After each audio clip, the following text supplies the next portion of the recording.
আসসালামু আলাইকুম স্যার। আমি আবু বকর সিদ্দিক নাদিম বলছিলাম স্যার। আমি এইচএসসি কমার্স সম্পর্কে মানে ই কমার্সের নিয়ে কিছু আইডিয়া আর কি আমার মাথায় আসছে আর কি, যেগুলো ভাবছি আপনার কাছে শেয়ার করি। মানে এই কয়দিন আমি অ্যানালাইসিস করে যেটা পেয়েছি আর কি, আমি একটা ইউটিউব ব্লগ দেখছিলাম, তারপরে চ্যাট জিপিটি অনেক কিছু ইউজ করছি, গুগল ইউজ করছি, তারপরে অনেকগুলো ছোটোখাটো শর্ট রিভিউ পড়ছি, ই কমার্সের ব্লগগুলো দেখেছি।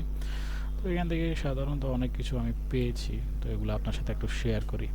আমরা যে ই কমার্স প্ল্যাটফর্ম তৈরি করতে চাচ্ছি সেটা তো ইয়ারিং কেয়ার সেন্টার, যতটুকু আমার মনে হয় আর কি। তো ফার্স্ট আমাদের প্ল্যাটফর্মে কেন কাস্টমাররা ভিজিট করবে, তারপর কেন তার কাস্টমাররা আমাদের প্রোডাক্ট নেবে আর কি। এখানে আমাদের ওয়েবসাইটে থাউজেন্ড অফ প্রোডাক্ট থাকবে আর কি। একটা দোকানে গেলে কিন্তু আপনার সব প্রোডাক্ট থাকে না আর কি, কিন্তু আমরা আমাদের প্ল্যাটফর্মের অনেকগুলো প্রোডাক্ট শো করে রাখতে পারি।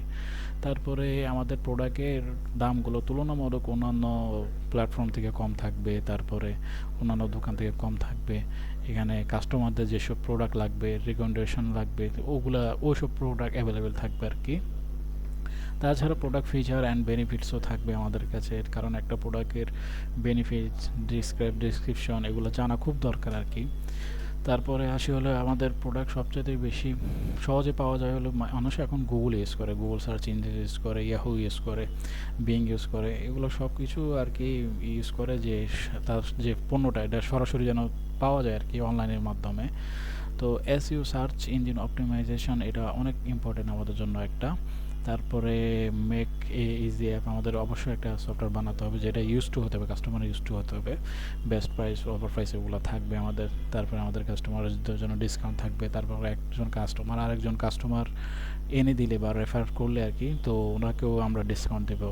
তারপর রিটার্ন অ্যান্ড এক্সচেঞ্জ পলিসি, এটা অনেক গুরুত্বপূর্ণ আর কি বিশেষ করে ই কমার্স সিস্টেমে আর কি। তো আমরা রিটার্ন আর এক্সচেঞ্জ পলিসি দুইটা রাখবো আর কি। রিটার্ন করলে তাকে জাস্ট আমাদের ডেলিভারি কস্টটা রিটার্ন করতে হবে। এক্সচেঞ্জ পলিসি তো সে নতুন কোনো প্রোডাক্ট নিবে হয়তো বা। কাস্টমার রিভিউ এটা অনেক গুরুত্বপূর্ণ। একটা কাস্টমার যদি আমাদের পেজে মানে আমাদেরকে ভিডিও দেয় বা তো সে আমাদের প্ল্যাটফর্মে পোস্ট দেয়, ফেসবুকে যদি পোস্ট দেয়, রিভিউ দেয়, তাহলে এটা অনেক বড় ট্রাস্ট ইস্যু ক্রিয়েট হয় আর কি। এটা অনেক গুরুত্বপূর্ণ আর কি। রিটার্ন ও এক্সচেঞ্জ পলিসিটাও এটাও গুরুত্বপূর্ণ, এটাও আর কি ট্রাস্ট ইস্যু ক্যারি করে। ডেলিভারি আমরা সাধারণত 48 ঘন্টা ধরবো, যেখানে 24 ঘন্টা সব প্রোডাক্টই দিয়ে থাকে আর কি। আমাদের হেল্পলাইন থাকবে, আমাদের কল সেন্টার থাকবে, আমাদের ইমেল থাকবে, আমাদের হোয়াটসঅ্যাপ থাকবে, সব কিছু অ্যাভেলেবেল থাকবে। আমরা বিভিন্ন ধরনের পোস্ট করতে পারি। ব্ল্যাক ফ্রাইডে মানে প্রতি সপ্তাহে আমরা ধরেন শুক্রবার একটা অফার রাখতে পারি, বা বিভিন্ন ডিসকাউন্ট বা এগুলো রাখতে পারি আর কি। তারপরে আসি হলাম আমরা অ্যাড প্রমোশনে, ঠিক আছে।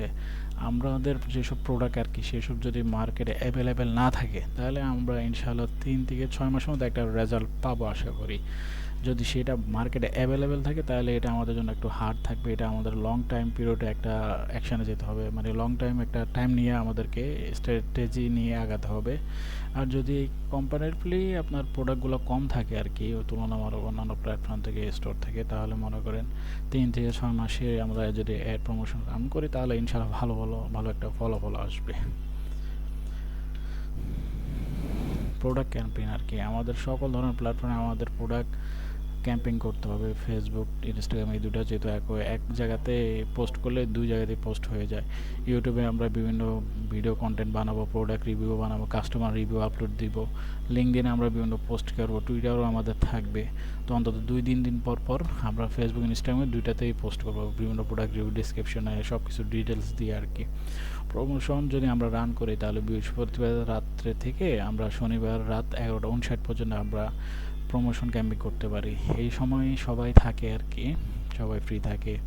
আর বুস্ট বুস্ট ডিজিটাল মার্কেটিং ওইটা হলো আরেকটা সিস্টেম, ওইটা আমি পরে মানে আপনার হয়তো বা জানা আছে ওইটা কি আমরা কী করতে হয়। তারপরে আমরা যদি আমাদের চ্যালেঞ্জে সাকসেসফুল নাইতে পারি, আমাদের ধরেন 5 থেকে 10 লাখ টাকা একটা বাজেট দিলে আমরা মানে ওরকম পরিমাণ সেল করতে পারলাম না, নতুন আমাদের একটা স্ট্র্যাটেজি লঞ্চ করতে হবে, ঠিক আছে। পুনরায় মার্কেট অ্যানালাইজ করতে হবে, আমাদের প্রোডাক্টগুলোর প্রাইস কি কম বেশি নাকি, কোন কোন প্রোডাক্ট চলতেছে। তারপরে আমাদের প্রমোশনাল স্ট্র্যাটেজি এগুলো ঠিক আছে কিনা, কাস্টমার ফিডব্যাক রাখতে হবে, কারণ তাদের ভালো পণ্য পাচ্ছে কিনা, ভালো মানে ওটা ওটা ইউজ করে সাকসেস হচ্ছে কিনা।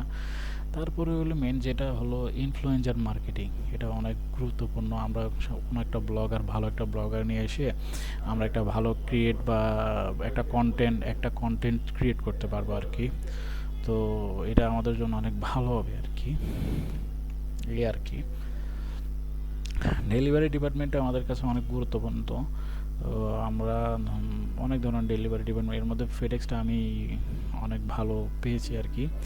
সব জায়গাতে খুব ধারাতে 24 ঘন্টার মতো প্রোডাক্ট পাওয়া যায়। ই কুরিয়ার আছে, লাভা মুভ আছে, অনেক কিছু আছে। ডেলিভারি টাইম কাস্টমারকে ইনফর্ম করতে হবে, রিটার্ন এক্সচেঞ্জ। তো এইসব করলে আমাদের ই কমার্সটা আসলে ভালো রানিং হবে ইনশাল্লাহ।